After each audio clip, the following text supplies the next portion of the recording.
asalaamaaleykum chers amis fidèles téléspectateurs de la zone 7 TV di amaat mbégteeg bànneex bu yaatu di leen présenté waat seen émission Parlons Jeunes mu nekk seen deuxième numéro émission Parlons Jeunes tey ñu doxantu woon fii si Médina Bambilor 3 ñu gën ko xam si quartier bu ñuy woowee montagne ñu ñëwoon nemmee ko fii ba fas yéene fii woon a am benn waxtaan bu yaatu yéen ko sekk ak ndaw ñi nga xam ne ñoo dëkkee ci diwaan boobu noonu donc damay bàyyi toujours si rek kenn ku nekk mu def sa présentation. di rafetlu bu baax a baax ci émission bi am na solo tur bi Malick Mboup lañ koy wax di président du mouvement mën naa nekk bu Ngagne Diop di rafetlu bu baax a baax ci émission bi merci. asalaamaaleykum ñu ngi leen di bëgg di leen ziar di leen jox seen wàccuwaay di rafetlu seen tawaay fii tamit waaw di leen ñaanal tey ñaanal suñu bopp rek waaw di ñaanal tamit mboolem suñu kilifa ak suñu waajur waaw que ça soit kilifa yi aada kilifa yi diine ak képp ku mënti doon rek di yeewu fii Banjul aussi di ñaan yàlla jàmm sax fi yàgg fi lool waaw wër àdduna ba mat si waaw rawatina nag Banjul ñi nga xam te ni lañ dëkk pratiquement peut-être suñu lépp fii la ko ànd aussi waaw di leen ñaanal yéen tamit ñoo teg avancement di rafetlu seen teewaay aussi waaw. salaamaaleykum maa ngi nuyu ñëpp di nuyu waa zone 7 TV di déplacé wu tey ñëw fii montagne pour sekk ak ñun waxtaan waaw ñu ngi leen di remercier ci seen présence fii di wax que ne dal leen ak jàmm te incha allah luñ fi séntu ci waxtaan rek ñu jëlee ci njariñ quoi voilà rafetlu nañ seen teewaay fii ñu ngi leen di nuyu yéen ñëpp di nuyu waa montagne yëpp aussi voilà merci ñu delloo leen kàddu. voilà yéen a ngi toujours ci seen émission Parlons Jeunes tey comme ni ma ko waxee woon ci sama njëlbeeni kàddu rek voilà ñu ngi fii nga xam ne moom la ñuy woowee quartier Médina Bambilor 3 ñu gënoon ko xam ci turu montagne voilà ñu fas yéene fee am benn waxtaan bu yaatu entre jeunes yi wax naa leen Parlons Jeunes nag émission boo xam ne la jeunes yi ñoo ko moom voilà dañuy teg les problèmes ñu jéem a xool nan la ñuy waxtaanee pour trouver ci des solutions voilà bu ñu ci mënul trouver des solutions ñu joxe suñuy contribution ak suñu xalaat bu sell pour wan ko les autorités étatiques yi nga xam ne ñoo fi nekk comme ça ñu mun a jàppale la jeunesse bi nga xam ne ñoo fi nekk donc tey dañ amoon comme thème général mooy li ñuy woowee le rôle de la jeunesse au sein de sa localité donc moo nekk le thème général ñu am benn sous-partie bu ñuy traité ginnaaw ci bu ñuy waaj a terminé mu nekk la hausse des prix donc ñu gis ne prix yi xaw na élevé wu ci temps diiru fan yu néew voilà mu nekk kenn ku nekk sentir na ko seen kër même boo joxewul dépense même boo nekkul chef de famille sentir nga ne carrément temps yi njëkk yi metti na voilà dundin bi seer na ci suñu papier ak suñu yaay di demee noonu donc thème général bi la ñuy ñëwaat thème général bi moo nekk le rôle de la jeunesse au sein de sa localité donc ñu bëggoon xam yéen voilà ban statut ngeen am vis-à-vis ci seen quartier voilà comme ni ko thème bi élaboré voilà ñu ne ndaw bu nekk dafa am benn rôle boo xam ne ñu ngi koy xaar ci moom ci localité bu mu dëkk que ça soit ci benn aspect bu muy yëngatu wala ci beneen aspect bu mu yëngatu parce que kenn ku nekk c'est un devoir citoyen kenn ku nekk di bay sa waat ci fi nga xam ne foofu nga féetee pour sa gox mën a avancer ci kanam voilà ñu bëggoon ci xam kii Malick Mboup yow sa xalaat ci wàllu thème boobu noonu. waaw pour man ndaw ci quartier dafa war a toog xool def jàngat xool ni koñ bi di doxee ak ni koñ bi li nga xamante ne moo ko teree avancé mu ci yëngu en tant que président mouvement ñun li tax ñu créé mouvement bi dañoo toog xool koñ bi nu muy doxee sur tous les côtés ñu ne pourquoi pas ñu jëm fi jëmmal li nga xamante ni dina mën a développer la suñu koñ tey mën nañu wax ni tey koñ bi manqué na lu bari en fait manqué na lu bari éclairage public amu fi te loolu noonu ñaan nañ yàlla autorités yi ñi nga xamante ni dégg nañu ñu jàppale ñu ci gars yi ñu ngi koy ñaxtu lu ci mel ni marché hôpital tamit amu fi te yooyu yëpp bëgg nañu aussi autorités yi nga xamante ni ñuy dégg ñu jàppale ñu ba koñ bi nga xamante ni dina mën a développer à l'avenir. voilà mais est-ce que yow tamit jàppaloo ne ci besoin de base yi nga xam ne moom lañu nemmeeku mooy d'après li ñu fi wax mooy l'éclairage public et tant d'autres yoo fi cité tout à l'heure donc dafa nekk des choses yoo xam ne c'est primaire voilà c'est quelque chose yoo xam ne c'est terre à terre pour la vie humaine donc pour nit ki mën a circuler pour qu'il y ait la libre circulation des personnes voilà il faudra nécessairement qu'il y a forcément l'éclairage public voilà pour que nit ki di mën a dem régler ay besoins de base de sa population mooy ay besoins de base de sa famille autant pour moi donc dafa nekk loo xam ne c'est des besoins primaires kenn ku nekk daf ko soxla pour assurer sa survie muy ay comme marché comme ay boutique comme ay hôpital comme des écoles aussi voilà ñu nemmeeku ne buñ fi ñëwee gis nañ ne carrément fii amul école amul marché amul éclairage public donc est-ce que jotul tamit jeunes yi bay seen waar ci wàllu boobu noonu pour ñi nga xam ne yooyu mooy ay manquements yi nga xam ne moom lañ fi noté au niveau de votre quartier pour ngeen xeex loolu noonu mu jóge effectivement suñ ñëwee ci côté éclairage public tey mën naa ne bari na père de famille yu bari yi nga xamante ne heure bi ñuy jóg mën naa ne am ñi nga xamante ni tëdd nelaw tey mën nañ leen agressé koñ bi fii nii mën nañ fi cité cas de vol yu bari lan moo ko indi manque d'éclairage public te manque d'éclairage public boobu noonu yëpp lan moo ko indi mën nañ ne pauvreté parce que ki nga xamante ne mu ngi xëy di liggéey di ñaqee doolam kooku noonu soxlawul di sàcc alalu jàmbur pour man ñaar yooyu daal ñu mën a permettre koñ bi mën a développer ñu wax ci éclairage public bi ak ci développement jeunes yi utal leen xëy surtout xëy ndax bari na fii jeunes yi nga xamante ñu ci bari amuñu xëy dañuy xëy di taxawaalu loolu mooy augmenter no kii cas de vol yi nga ci voilà tout à l'heure donc daal yow loo xalaat ci li nga xam ne moom la ñuy wax ci wàllum ndaw bi nga xam ne mu ngi dëkk si zone am gis ne carrément sama localité manqué na lii ma xar si sama tànk tubéy ba mu am loolu noonu donc loolu dafay nekk en retour benn fierté pour yow donc voilà ñu gis ne Malick tout à l'heure il a beaucoup développé sur ça voilà ma gis ne carrément ñu ngi wax aussi si wàllum éclairage public ak li nga xam ne moom mooy ay besoins primaires yi nga xam ne moo fi manqué comme ay école comme ay marché parce que boo xoolee voilà nombre de population bu yeewoo si quartier bu toll nii waroon na mën a am au moins benn école bu ndaw bu fi nekk wala benn mini marché bu ndaw bu fi nekk pour suñu yaay yi mën a dañuy jige de ce côté là pour jéggi tali bi traverser danger yooyu noonu yëpp pour dem bi nga xam ne mooy marché Bambilor vu situation inondation aussi am si Bambilor. waaw ñu ngi leen di bëggaat bu baax. di rafetlu question bi loolu liñ ci war a mën a wax bari na. rawatina ci koñ bi fii. waaw bu fekkee dañuy wax ci cadre général ndaw ñi nga xam ne dafa war a ñëw ci localité bi ñu jël exemple Bambilor village par exemple ou bien Bambilor commune waaw bu fekkee Bambilor commune ndaw bi dafa war a au moins sax di gëstu pour xam lu mu métti métti jéem a suivre ay information ci plateforme bu mënti doon bien peut-être doxalin bu mënti doon ñun nag côté boobu dañ ciy góorgóorlu tamit ñu dugg ci yenn site yi nga xamante ni sax c'est adressé à Bambilor comme ñu si mel ni yenn sites yoo xam ne mënuñ ko bañ a def foofu dañ koy dugg à tout instant ci mel ni man dama koy dugg ñu mën a informé wu bu baax a baax ci Bambilor et pratiquement am na ci yu bëri yoo xam ne xam nañ ko ci ay problèmes yi nga xamante ni non seulement ñun ñu koy dund fii ñu dans son témoin problème yi ñu fi jànkonteel pratiquement léegi yeneen gox yi di jànkonteel aussi comprendre nga loolu nag gars yi koy jiñante ñu naan ñi rek ñu naan mais nag les responsabilités sont d'une part partagées ñun ñëpp ça nous concerne xam nga mais dafa fekk ni tamit wàllu doxalin wàllu localité ak réew mi ñuy doxee te ñëpp umpale woo leen ni dafa am koo xam te ni day de confiance daal di organiser ay élection par exemple daal di koy dénk ne ko ñun suñu lépp lañ la dénk muy par exemple maire concernant la commune waaw maire nag d'une part mën nañoo wax muy bay waaram parce que duñ la dénk nag lu mel ni commune nga toog di xool pratiquement di nga liggéey mais franchement sama saa di dama dénk liggéey dafa doy bokk naa si ñuy wax loolu franchement parler bu fekkee dana wàcc si Bambilor village yéen a yaay di wax montagne parce que fii montagne la déjà mais autant dañ doon wax naan Casamance li waral Casamance bi nag mooy peut-être côté xeet bi la. waaye d'une part ethnie yi nga xam ne ñoo fi dajaloo les séeréer joola. effectivement diversité boobu dafay am. waa Casamance tamit dafay bari. mais d'autre part ay bañkat parce que nit dafa ma ko wax jaxran bañkat bi ñu xaw bu ñu doonoon daal. par rapport ak comportement yi. des fois dañuy gis ni ñële doxalin bi lii la comme ba liggéey tànn ko ay ci suuf doxalin bi lii la mais ni montagne en général bi ñu ko gisee noonu dañuy gis ni daal non waroon naa gën a demee nii comprendre nga ba tax na daal nous étions très bien organisés aussi jusqu'à présent parce que 2012 laa wàcc si bu ma wàccee 2012 j'ai tout fait pour découvrir jeunesse bi ci lan la ñu dox et pratiquement gis naa ni jeunesse bi organisé nañ ci ay association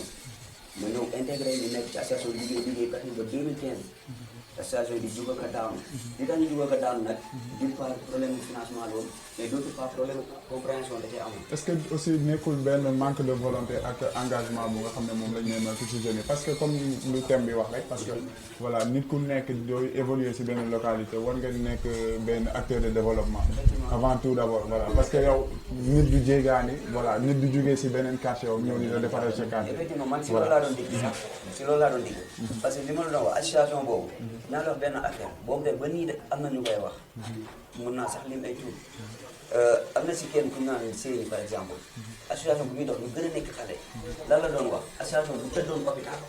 bu demoon di raam ba tëddi hôpital man damay raamandoon moom tëddi hôpital man ma dëggal waxam jooju ñeneen ñi dëggal waxam jooju loolu engagement mënu koo weer bi nee ba gis ne association yi fi xale la ñu ñëw créer ay mouvement lañ ko soppi tuddee ko SAP synergie alternative pour un Bambilor émergent tu vois ñu nekk ci di ci liggéey di def ay affaires yi am importance comme ay surtout ci côté social bi parce que koñ bi loolu la gën a soxla suñu doore tamit dañ ko ciy wane parce que fii moo wax la benn affaire de wallaahi la azim teew sax day am ngénte wala mariage lu mën ci doon day dégg sa téléphone sonné ñu ne ah diw sama kër dafa am nangam dafa am lu fa xew diw nangam dama leen soxlaa seen dugub bi bu boobaa dañuy communiquer suñu biir ñu disponible dañuy dem jàpp ci xew boobu waxantuma la comme ay defaraat temps yi si ginnaaw mooy boo jël yoonu Lac Rose foofu dafa am problème mu ndox mi dafa ñëw toog fa ñi koy jiiñante nag ñi naan kër yi ñu ngi sampale foofu ñi naan c'est-à-dire di expliquer mais finalement dañoo woo en tant que jeune dañu dimanche lépp lu ngeen jàpp neen ko baax te noonu lañ ko defee ñu dem benn tuwu bu mag la benn gaañ kii damay fàttali nu mu tudd Diop merci moo dem uti ko mooy fi ñuy defaree terre bi ancien tuwo yi ñu suuloon ba gars yi suñu ko soxlaatuñ ko moom la ñaan gars yi yëpp ko ci camion ak xaalisam indi ko ci koñ bi daal ñuy woo bi ñu ñëwee tout juste à notre plus grande surprise bi ñu gisee tuwo bi par rapport ak idée bi ñu waxoon man sama genre commencé woon naa bañ parce que je me disais que mën na nekk lan la ñu proposé woon day ne gas tuwo bi dañuy ñëw gas kii benn kii bu yaatu dugal fa tuwo boobu tuwo bu mag la d'ailleurs sax bu ngeen di dellu bu ngeen faa jaar di ngeen ko gis bu ngeen ko suulee après ñoom dinañ fexe képp ci koñ bi ni ñuy remplir maanaam foofu noonu ba mu doon saaru pont tuwo bi nag def na effectivement te bi ñu ko gasee def ko ba wàccee tuwo bi pratiquement ndox mi ngi doon jàll mais dañoo rencontré yeneen problème parce que ndox mi doon jàll di dem ak doole dafa amoon tamit beneen kër bu mu bloqué dañ fa àgg ay werante am fol ñi naan yoon bi fii la yoonu ndox bi fële la yow noonu toujours si dama ko évoqué pour tout simplement wan askan bi que engagement ak détermination bu ngeen am aussi vis-à-vis seen koñ te tàyyiwuñu nag comme ni ñu gisee nii ci koñ bi ngeen ci fi fekkee am na nu ngeen doon yéexee tuuti sax si leneen ngeen ñuy fekk pour te dire engagement bi te dañuy fekkee tamit ay réunion ten pas yee koy woote dañu fay jox ay tool xam nga fi ay tool kese la des fois da nga léegi gis tracteur yi ñëw di def ay bruit nga dem mais tool la ñuy terrassé yow informé woo kenn waxu la kenn yëgalu la amaana nag borom tool yi lañ koy sékkal mais genre yooyu noonu fu mu amati ci dëkk mais waa koñ bi am nañ ci seen wàll ba temps yële ci ginnaaw amoon nañ ci problème bu extraordinaire plainte sax fekk nañu si ñun jeunes yi wallaahi la asim ñu ñëw gars yi def seen terrassement ñun ñu ñëw ci njëkk a terrain dem fexe ba ñaan wàllu askan bi mais bi ñu amee wàllu askan bi am na ko xam te ne day ànd ak maire il est très bien reconnu au niveau de Bambilor ñëw créé ay boucan ñu xam nga rek jeunesse quoi ñu yëngu ci kawam mu dem porte ñu plainte maire bi mu ñëwee na la def woo suñu imaamu quartier bi par exemple woo kilifa quartier bi ñu daal di ne voilà problème la entre jeunes ngeen trouvé un terrain d'entente pour terrain d'entente amu fa parce que ñun ñi nga xam ne la ñu plainte fekkee wuñu woon day sax wax dëgg yàlla fekkee wuñu on aurait aimé nag ñu fekkee parce que dafa woo suñu paa ne ah plainte baa yi dañ ko nar a déposé mais war nañ ko mën a négocier à une condition xale yi bàyyi mën nga utal leen feneen foofu nag mënuñu koo bañ parce que suñu papa yi la waxal ba sotti na léegi suñu papa yooyu ak moom dañuy déglu ba tey ba ginnaaw suba parce que terrain bi ñu mayoon ñun ci terrassement boobu noonu tool bi si ginnaaw fii juste la dañoo dañ koy jox propriété privée te effectivement ñi dëkkoo ci suuf mooy fi ñu defee place publique Médina Bambilor dafa am ñu fa dëkkoo ñu ne dañ leen di aménagé dañ leen di jëlee foofu aménagé la indi leen foofu ñun ñu ne leen mën na nekk mais bii dañ koo ñaanal askan wi ñun sax moomatuñ ko ñaan nañ ko pour askan wi moomatuñ ko donc famille boobu bu ñëwee bu ñu constaté que li nga xam ne moo xew si seen quartier voilà dañ gis ne ay jeunes yu booloo la taxaw pour xeex pour seen intérêt général voilà mais pas pour intérêt particulier parce que loolu boo xoolee pratiquement au niveau de Bambilor loolu lañ fi constaté parce que y a trop de jeunes yoo xam ne ñoom seen intérêt général seen intérêt particulier lañ gën a sóoraale que intérêt général. Pour que ñu rebondir tuuti si Kalidou voilà vu la situation gis nañ ne que carrément bu ñu ñëwee fii nii ay jeunes engagés lañu fi fekk ay jeunes yu dynamiques yu gëm seen bopp gëm seen quartier. voilà ñu nekk benn message fort boo xam ne moom la ñuy lancé tous les jeunes yi nga xam ne ñoo nekk au niveau des quartiers voilà yi nga xam ne ñoo nekk aux environs. voilà Kalidou ñu bëggoon xam sa point de vue sur la situation actuelle parce que d'après Malick ak voilà ak sa waay lu mu ak Daouda lu mu développé tout à l'heure donc ñu gis ne carrément seen koñ voilà gis nañ voilà engagement bu nga xam ne moom la jeunes yi am ak détermination bu nga xam ne moom ngeen am voilà mu nekk une chose boo xam ne c'est à saluer. donc est-ce que joxtul tamit pour ngeen joxoñ baaraamu tuuma ñi nga xam ne ñooy les autorités étatiques yi nga xam ne moom lañ dénk zone bii nii ñu waroon doxal parce que bu ñu nemee ko diwaan bu toll na Bambilor nekk ci région de Dakar nekk ci département de Rufisque ñu ñëw ba ci zone bu mel nii quartier bu nekk ci biir Bambilor ci biir Dakar ñu gis ne amul éclairage public amul école amul marché donc c'est quelque chose boo xam ne jot na pour tamit jeunes yi porter le combat pour wax ci li nga xam ne xeex ci dox ci ak seen yelleef pour lijjanti problème boobu noonu ñu bëggoon ci xam yow Kalidou lan moo nekk sa point de vue. rafet na trop Malick dégg naa li mu wax Daouda aussi daanaka résumé na lépp. waaw fii tey jii nii montagne boo fi ñëwee ay jeunes yu am jom nga fi fekk parce que ay jeunes yoo xamante ne tey jii bu leen neexoon ay yenn mouvement yi wala genre dañ leen a intéressé mais dañoo ñëw tey jii nii booy compter doo jeexal chaque fois ay mouvement boo koy dégg rek c'est parce que jeunes yooyu dañoo engagé tey jii nii man ñan laay jiiñ li fi am nii actuellement maanaam mooy autorités yi fi nekk yi nga xamante ni tey jii nii ñoom ñooy représenté Médina Bambilor ci côté maire bële comprendre nga parce que Bambilor rek montagne déjà si Bambilor la bokk moo ko cay génne kon tey jii nii montagne waru fee nekk di am yenn situation yoo xamante ni yu compliqué la alors que ñoom ñu ngi fi comprendre nga fii insécurité bi boo koy wax doo fi jóge waaw ba ci cas bu mujj rek fii nii tey am na benn vieux buñ fi agressé ba mu mujjee décédé. si maa ngi dégg loolu. dégg loolu yaakaar naa gars yi dégg nañ ko. tey jii nii bu ngeen ma ko permettre mën naa cee développer tuuti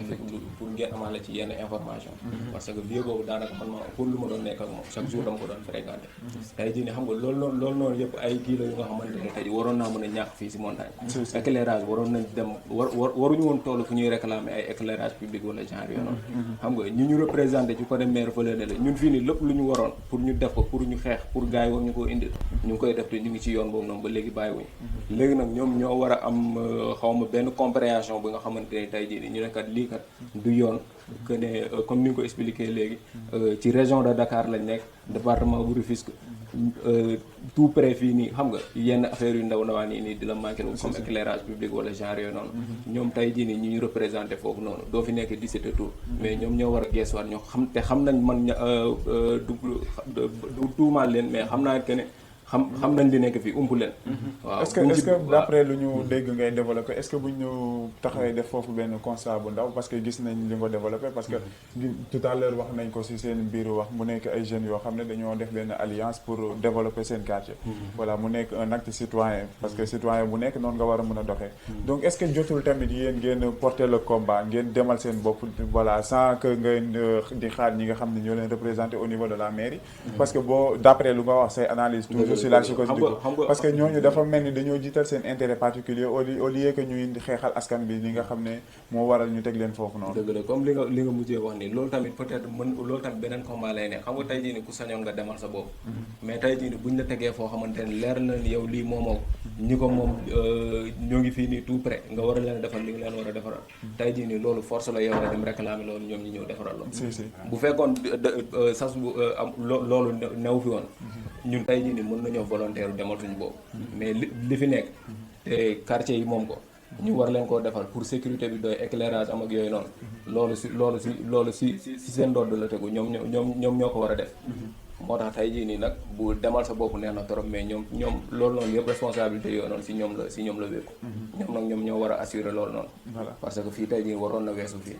waaw donc Daouda yow amaatoo la développé ci li nga xam ne moom la Kalidou wax tout à l'heure waaw man loolu ma ciy àddu damay dellusiwaat surtout ci kaw vieux bi muy wax noonu waaw Père Koné waaw ngeen baal ma ci ma tuddee trop ñu koy ñaanal encore une fois yàlla yërëm ñu xaare ko ci àjjana yi gën a kaw di interpeller tamit état surtout gendarmerie bu Sangalkam bi et même sax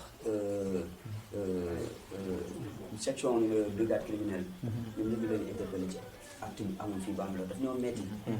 bu fekkoon nit ki yow yaay fajal sa bopp kon boobaa ñun suñu mer génnee nañ ko bu yàgg metti nañu metti boo xam te ne parce que suñu dëkkandoo loolu dul dara deuxième chose mun nañu wax néewoon na kattan parce que màgget la woon mais lan lañ ñu di def fekk ko biir këram nangu alalam ba pare faagaagal ko affaire yooyu yu yomb la quoi war na mën a ñàkk fii il est temps mu ñàkk fi quoi te tey jii nii imagine toi sàcc bu duggoon sa kër tey jii nga gaañ ko benn gaañ bu ndaw bi bu boobaa yow dañ lay tooñal di sax loolu moom bokk na si li gën a metti ci réew mi waaw tey sàcc bu duggoon sa kër nga ray ko tey da ngay am problème sàcc boobu say waa kër yaa ngi am problème donc il est temps ñu apporter ay solution à propos de cela ñun jeunes yi nag tooguñu loolu bu ñu xëyee ba tey ñun ñu ngi jéem a xool lu ñuy def incha allah rabbi daane plus def déwén nañ fi taxawal peut-être loo xamante ne nii même bu dul pour sécuriser suñu koñ à 100% sax dina ci am lenn loo xamante ne nii dina kii peut-être émission bi amuñu temps pour mën a expliquer li fi nekk yëpp ci dëkk bi mais au moins indi nañ li nga xamante ni ñoo ëpp solo te desaat na yeneen ak yeneen lenn daal la ñu am lu ñu wax waa kon bi tamit booloo déggoo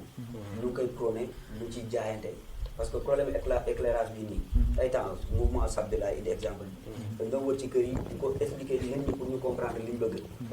tout comme waa suuf ni ñu ko defee fexe ba taal seen moyen boobu lañ génne taal lamp yi seen koñ ñu bëggoon loolu mais dañoo bëggoon mu nekk avec benn méthodologie moom tamit c'est plus sophistiqué comme quoi que ni dañ koy sécuriser aussi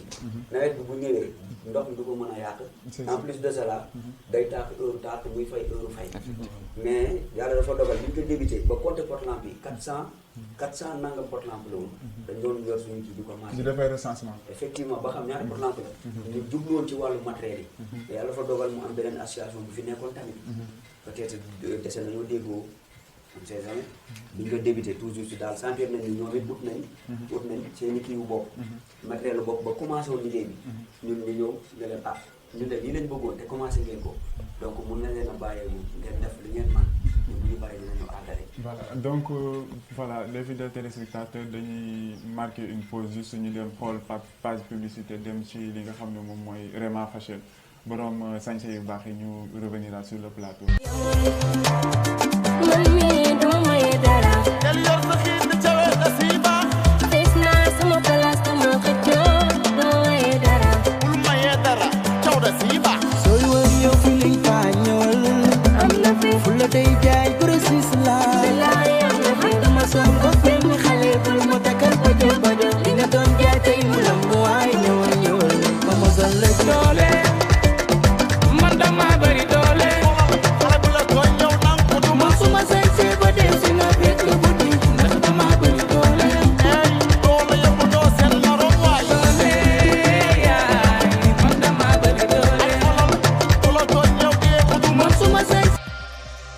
Voilà, de retour sur votre émission Parlons Jeunes voilà mooy comme ni ma ko waxee woon ci début bi rek ñu ngi fii ñuy woowee Médina 3 ñu gën ko xam ci montagne Bambilor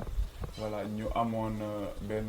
nemmeeku bu ñu ñëwoon def ko ci population bi ci jeunes yi comme Parlons Jeunes moom comme ni ñu ko faral di waxee toujours rek jeunes yi dañuy dem toog waxtaanee ñoom ñu tegal ñu seeni problème ñu waxtaanee ko jëm ci apporter des solutions voilà tey nag ñu ngi woon fii ci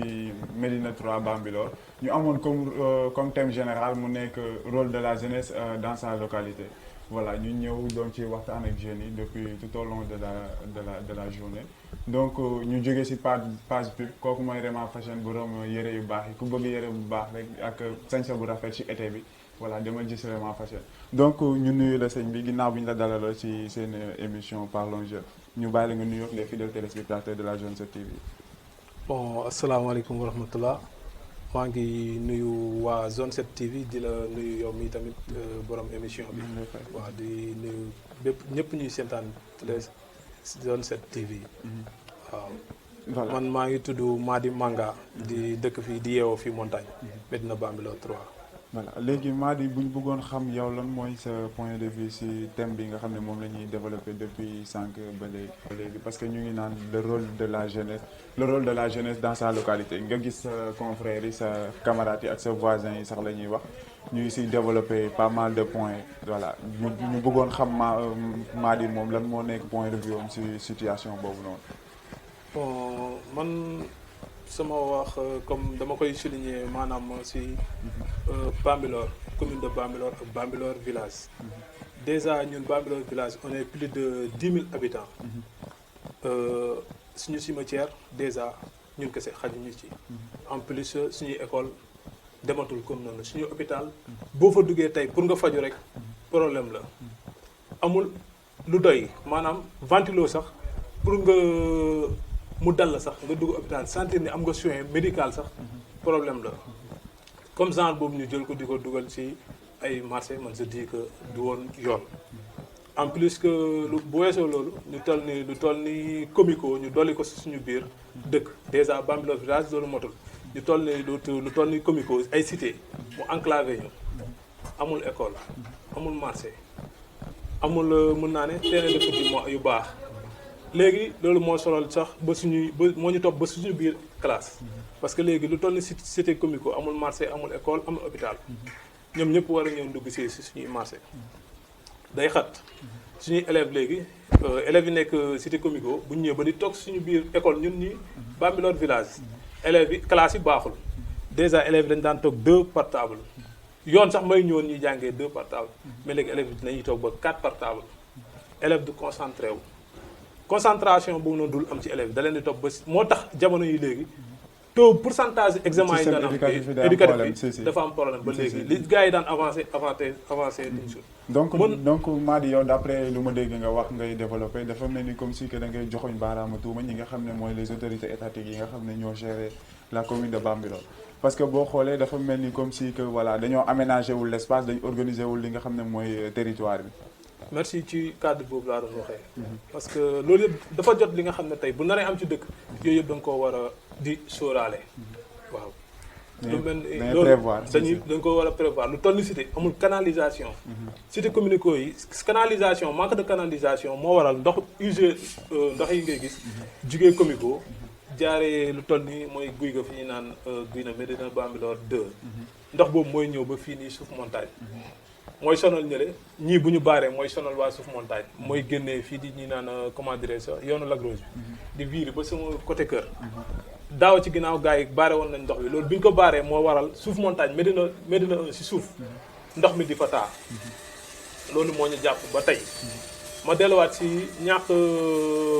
espace bi ñu may ba pour élèves yi lu toll ni cité amuñu école tey maanaam ki dem école jàngoo nga dem ba redoubler on te dit état da lay may sens tuuti benn moment mu exclu la exclu nañ la nga toll ci benn âge exclu nañ la jàngoo amoo métier amoo dara fooy finir par doon un délinquant un banditisme loolu moo ñu jural lii nii ñuy récolté tey jii nii waaw voilà loolu moo ñu jural donc voilà c'était votre thème général ñu ci doon élaborer ci li nga xam ne mooy le rôle de la jeunesse dans sa localité ñu gis ne pas mal de jeunes yi nga xam ne toog nañ ci plateau bi voilà développé nañ ci des points yoo xam ne c'est des points yoo xam ne yu am solo la voilà ñu bàyyi li nga xam ne mooy Malick comme moom moo nekk le président du mouvement donc moom mu def benn genre récap wax expliquer ñu dans une minute rek li nga xam ne moom moo nekk seen projet ak loolu nga xam ne moom moo nekk seen i mébét ci li nga xam ne mooy seen quartier voilà ak ci diwaanu Bambilor mais mën nga ma bàyyi ma sànni tuuti ci benn kàddu ci teemu kii lu mu wax parce que aussi du ma ànd ak maire am ñi nga xamante ne tu vois ma koy dégg te du ma ko ci mën a souligner lu ci mel ni wàllam cité yi du ci mairie bi loolu la ñu war a comprendre cité yi du ci mairie bi juste ci kaw la jógee cité yi maire day ñëw signer maire amul ci droit. mais est-ce que tamit maire tamit war na ñëw di signer des papiers yoo xam ne tamit day saa bu ñu def actuellement. Bambilor dafa mel ni dafa nekk benn cité dortoir boo xam ne léegi ñëpp dañuy ñëw tëdd suñ xëyee dem jóg dem liggéeyi Dakar mu mel ni Bambilor benn cité dortoir kese la voilà pour tëdd nelaw yeewu jóg rek voilà. créer gis nga état moo ëpp doole ñëpp te cité yi ci état la jógee tout droit donc mairie bi amu ci dogal à 100%. école yi muy wax. yooyu du kii dooley mairie ndax mairie am na li mën am li mënul aussi nañ koy fàttaliku état daal moo mënoon def loolu dem nga nag bay programme cité mënoon nga def yooyu yëpp mu bokk ci mais mënoo def cité comme li mu wax amul école amul tali moom mooy mën a permettre am canalisation donc point boobu rek laa mënoon bëggoon di ci sànni waaw voilà comme ça ñu xam bu baax lan la mairie mën a def ak lu mënul def voilà ci wàllam projet yi nga xamante ne mouvement bi mu ngi ci nekk di ci dox mën naa ne def nañ suñu ñaari projet bi ci njëkk mooy tali bi gis nga ko suuf si da ko nangu woon de trop maire moo ko fi defoon léegi yàlla def bi ñu toogee ak moom waxtaan ak moom mu jàppale ñu ay engins benn dimanche non benn mercredi autant que pour moi ñu xoos tali ba mu set wi ñu ngi koy sant di ko gërëm beneen bi di famille Sophie mën na ma seede yàgg nañoo joytu que famille kat dañuy fay 1500 2500 pour génne mbalit mi seen koñ loolu man yëguma ko woon yaa ngi comprendre mais depuis bi ñu ko yëgee en tant que président mouvement ak ñi ma àndal ñu waxtaan ci laa dem gis ak seen responsable ñi nga xam ne ñoo yor oto mbalit bi ñu dugal fi léegi oto mbalit baa ngi annière nice ñu koy sant bu baax di ko gërëm encore maire voilà beneen bi di donc est-ce que Malick mën na rebondir tuuti pour ñu recadrer un peu le débat voilà parce que c'est bien beau ñuy wax li nga xam ne moom la mairie def effectivement voilà c'est bien beau mais tamit est-ce que mënoon nañ xam en tant que parce que boo xoolee pour ñu recadrer tuuti le débat parce que gis nañ ne voilà le thème ça parle du rôle wala mi nga xam ne mooy les rôles yi nga xam ne moom lañ détaché au niveau des jeunes voilà au niveau de leur localité voilà ñu bëgg xam yenn projet wala yenn feuille de route ngeen am pour ngeen voilà jéem a développer li nga xam ne mooy seen cité mooy li nga xam ne mooy seen effectivement quartier. comme li ma la ñaari projet yi yàlla def nañu jàll nañ ci jàmm alhamdulilah beneen bi di éclairage public ñun suñu projet la mouvement bi nag dama leen wax amagul doole bi nga xamante ne tey mën na def réalisation yi nga xamante ne keneen defu ko fi ñun ci maire la ñu wekku donc maire mooy suñu doole moom ñu ngi koy ñaan mu jàppale ñu kat mouvement bi mën def ay réalisation éclairage public bëgg nañ ci yëngu beneen di aviculture waaw aviculture maanaam mooy soo ko déggee ñi nga xamante ne mooy wàllam poulailler bëgg nañ ci yëngu bëgg nañ kat def aménager ay poulailler yi nga xamante ne dañ ci chargé ay ginaar bu mu fees del loolu déjà yaa ngi créer emploi yaa ngi comprendre beneen bi di inondation yi maa ngi dégg ñu ngi koy souligner aussi mënuma ne ñun mën nañ fexe ba xeex inondation parce que inondation dépassé na niveau national dañ waxante dëgg li ñu ci mën mooy bis bu yàlla maye ñu doole kat bëgg nañ def fi ay ponts yi nga xamante ne nit ñi dinañ mën a permettre di jàll nice alhamdulilah beneen bi aussi mooy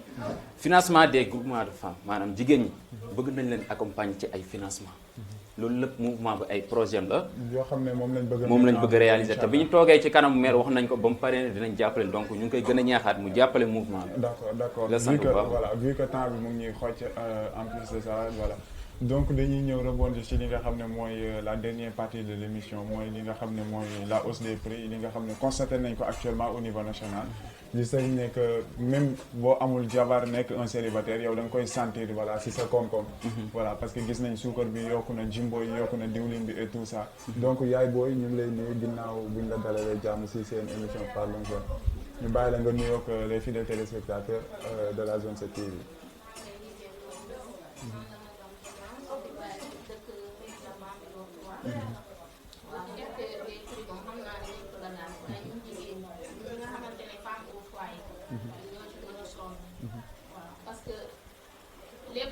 lépp yokku daal diwlin yokku na ceeb yokku na lépp yokku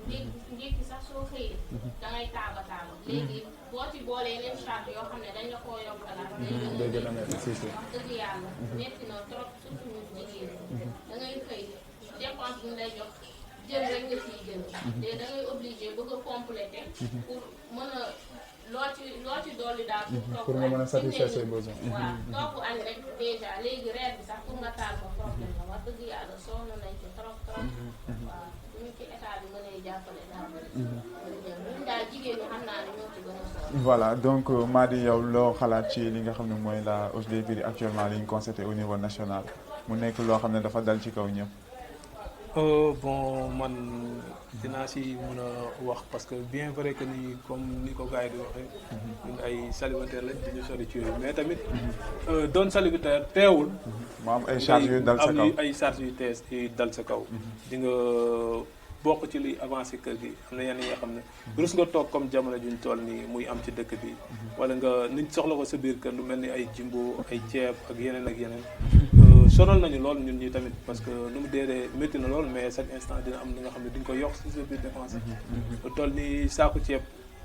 dina métti mais di nga ko jaayante bidon diwlin lépp bi ma xoolee ba xool gis ni lépp tout est cher actuellement lépp la ñu yokk di ñun daal li ñuy ñaan maanaam daal mooy état nañu dimbali parce que bi ñuy fal suñu président daf ñu promettre woon ni dina wàññi kon bu dee ba dernier moment mu yokk tamit war na cee xoolaat bu baax a baax. waaw donc Malick président ñu bàyyi la nga article yi nga xam ne mooy la hausse des prix avant ñuy yëkkati jotaay bi. effectivement dund gi cher na ñëpp sentir nañ ko mais loolu lépp daa am li nga xam te ne moo ko impacté maanaam bu ñu defee constat depuis 2013 ba 2020 prix bi yokkul mais lu ko dalee 2020 ba 2021 ci lañ commencé constater loolu ndax lan Covid bi moo ñëw impacté ñëpp. si léegi pays yi nga xamante ne ñoom ñoo doon alimenté Sénégal ci wàllum ravitaillement la yor ñoom dañuy yokk seen i prix. seen économie day daal waaw voilà dañuy yokk seen prix ngir bañ a daane seen économie. léegi bateau yi nga xamante ne ñoom ñoo war a transporter aliments yi. ñoom it ñu yokk ko. bu accès ci port taxes yi yokk. léegi commerçant yi nga xamante ne ñoo war a jënd loolu aussi yokk prix yi donc ñan ñooy yëg affaire bi dëgg. mooy les consommateurs. voilà donc daal kenn rek moo ñu ci mën a jàppale muy état. état rek la ñuy tàllal loxo mu jàppale ñu fi di ñaan yàlla mbas mu jógee fii ndax sonn nañ trop. ñu wax ko ak ñu wax ñu ko sonn nañ. voilà donc yaay booy yow est-ce que yéen a ngi jàppale suñu papa yi ci biir foyer bi di dawal tuuti compréhension ak prix yi nga xam ne xaw nañ yokk tuuti voilà. waaw ñun moom ci lañ yàgg dëkk xam nga dépense moom doyul. jigéen bu ne boo xëyee doo portable ci cin bi nga koy delloo. wax dëgg yàlla ñu ngi leen ci jàppale bu baax a baax. waaw mais bëggoon naa tam aussi rebondir un peu ci Malick bu mu wax. maanaam jeunes yi gën a góorgóorlu. tamit mairie bi tam gën a jàppale ñu inondation bi lii la. mais ba tey gisuñu mais fuñ ne maire tey lii la taxaw lii ak lii la fi def. loolu yëpp gisuñu ko. te affaire wàllum financement yi tamit affaire yi yëfu politique rek lañ koy def dañuy ñëw mairie bi ku mu àndal. mbootaayu jigéen yooyu lay jox. man yàgg naa fii montagne mais lu ma gis ni mairie dafoo joxe. wax dëgg yàlla ñamu àndal rek loolu tam nañu ci jàppale. voilà bu ñu defee foofu benn taxaw seetlu day mel ni yéen jigéen ñi nga xam ne yéen dëkkee la daal voilà yéen da ngeen ci gisul seen bopp ci commune Bambilor. gisuñu si suñu bopp wax dëgg yàlla. waaw bu amee lu muy séddale na ñëw jox ko ñëpp bokk. affaire lu muy wax ni oto mbalit gis nañ ci suñu bopp parce que léegi wax dëgg yàlla fayatuñu. mais na gën a góorgóorlu. ndox mi ça reste. courant bi aussi ça reste. waaw na ñëw daal gën a dimbali si nit ñi ndax fi mu ne nii xale yi bu ñu waree jàngi fi mu ne nii ñun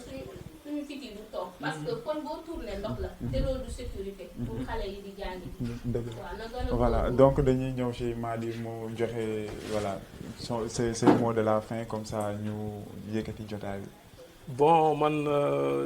te ngeen moom dinaa jégaluwaat tuuti parce que foo ñu am la ñu gën a leeral maanaam comme éclairage public bi gars yi tudd nañ ko ci tamit sànq yooyu yëpp tey doon na li nga xam ne maanaam sama waa ji Daouda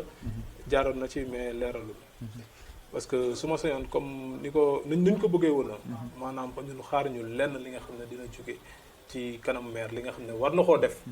ko ñun xaar ñu kenn ku ñu koy defaral ñun ñoo koy defaral suñu bopp ak nos propres moyens incha allah bis bu jàppandikoo dinañ jëf mais bu jàppandiwul te mu leer na ne yaa ko war a def defoo ko ñun dañ la ci xaar. donc yow soo amoon looy conclure actuellement. li may conclure mooy bu dee message fort. message bi may aux autorités étatiques comme ça comme waxtu bi tënk nañu. merci li ma leen di lancer mooy nañ préparer te xam ne nouvelle ère sonné na waaw ère changement. waaw yaay booy léegi yow ñu bàyyi la nga joxe sa mot de la fin ci li nga xam ne moom lañ jot a développé tey gannaaw bu ñu paree ñu dem conclure ak le président du mouvement. waaw li ñuy wax rek na maire xam ne ne tànn ñu ko xeer wala leneen ni dañoo bëgg rek développement rek. te kuy liggéey moom lu ne ngay dégg. mais tamit boo déggee lu ne nga na gëstu daal population bi daal. waaw ndaxte ñi koy sànni xeer bari nañ coow li fu ne boo sañoon fi ne da ngay indi ku bees samp parce que gisoo sa bopp ci mairie bi lu muy doxee gisoo sa bopp développement maire bi lu mu apporté commune bi dañ waxante dëgg rek. waaw na gën a góorgóorlu tam di génn si ñi nga xamante ne ñu ngi ciy jafe-jafe mu leen di nemmeeku. waaw man daal loolu laa koy wax. mu jàppale nit ñi rek. donc jërëjëf voilà président ñu bàyyi leen nga conclure voilà. waaw en seconde rek ñu. sant naa leen bu baax a baax gërëm leen rafetlu bu baax a baax thème bi am na solo. waaw di gën a soññaat rek. du mën a maire mais ñi nga xamante ne ñoo représenté maire. nañ gën a defaat seen liggéey. parce que maire mënul dugg à chaque fois ci koñ di xool bi fa nekk mais dafa am ay représentants yi ñoo war a liggéey pour man loolu laa voilà donc daal loolu laa ko gisee yàlla baax na. Voilà, donc c'était tout dans votre émission voilà dans votre émission Parlons Jeunes. Voilà mu nekk émission boo xam ne daf ñuy neex ñuy am contentement ak fierté di dem di waxtaan ak ndaw ñi voilà ñu ñuy expliquer seen problème ñun ñuy jéem a xool comment apporter des solutions ni régler amee voilà chaque 15 jours sur la Zone 7 TV. Donc nous vous donnons rendez-vous tous les 15 jours voilà sur les antennes de la Zone 7 TV avec votre prince national. Merci beaucoup, à très bientôt.